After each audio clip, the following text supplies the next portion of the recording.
ಎಲ್ಲ ಪೂಜ್ಯರ ಪಾದಕ್ಕೆ ಕೋಟಿ ಕೋಟಿ ನಮನವನ್ನು ಸಲ್ಲಿಸ್ತಾ, ಈಗಾಗಲೇ ಬಹಳ ಜನ ಮಾತನಾಡಿದ್ದಾರೆ. ನಮಗಾದಂಥ ಅನ್ಯಾಯದ ವಿರುದ್ಧ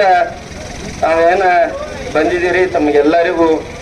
ಧನ್ಯವಾದಗಳನ್ನು ಹೇಳ್ತಾ, ಇವತ್ತ ನಾನು ಕೂಡ ಬಿಜೆಪಿ ಮನುಷ್ಯ ಆದರೂ ಕೂಡ ಹೋದ್ಸಲ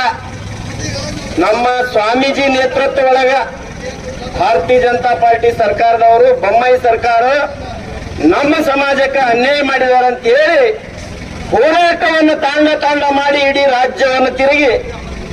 45 ಜನ MLA ಕೆಳದವ್ರು ಯಾರಿದ್ರ ಅದು ಬಂಜಾರ ಸಮಾಜದವರು ಬಹಳ ಹೆಮ್ಮೆಯಿಂದ ಹೇಳ್ತೀನಿ ಬಂದಿದ್ದಾರೆ. ಇದನ್ನು ಯಾಕೆ ಹೇಳ್ತೀನಿ ಅಂತಂದ್ರೆ ಬಹಳ ದುಃಖದಿಂದ ಹೇಳುವಂತ ವಿಷಯ. ನಮ್ಮ ಸಮಾಜದ ಪ್ರಕಾಶ್ ರಾಠೋಡ್ ಆಗಿರ್ಬೋದು, ನಮ್ಮ ಕುಮಾರ್ ಮಹಾರಾಜರಂತವರು ಸಾವಿರಾರು ಜನ ಸ್ವಾಮೀಜಿ ಇದನ್ನು ಹೋರಾಟವನ್ನು ಮಾಡಿ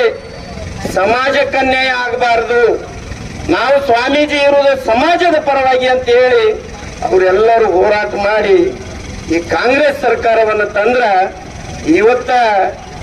ಸಿದ್ದರಾಮಯ್ಯನ ಸರ್ಕಾರ ಇದು ಒಳ ಮೀಸಲಾತಿ ನಾನು ಮಾಡುವುದಿಲ್ಲ,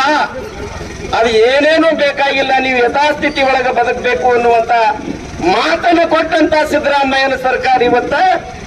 ಜಾತಿ ಒಳಗೆ 6 ತಿಂಗಳಿಗೆ ಒಂದು ಜಗಳ ಹಚ್ಚುವಂತ ಕೆಲಸ ಮಾಡ್ತಾ ಇದ್ದಾರೆ ಅನ್ನುವಂತ ನೋವು ಎಂದು ಹೇಳ್ತೀವಿ ಬಂಧುಗಳು. ಇವತ್ತ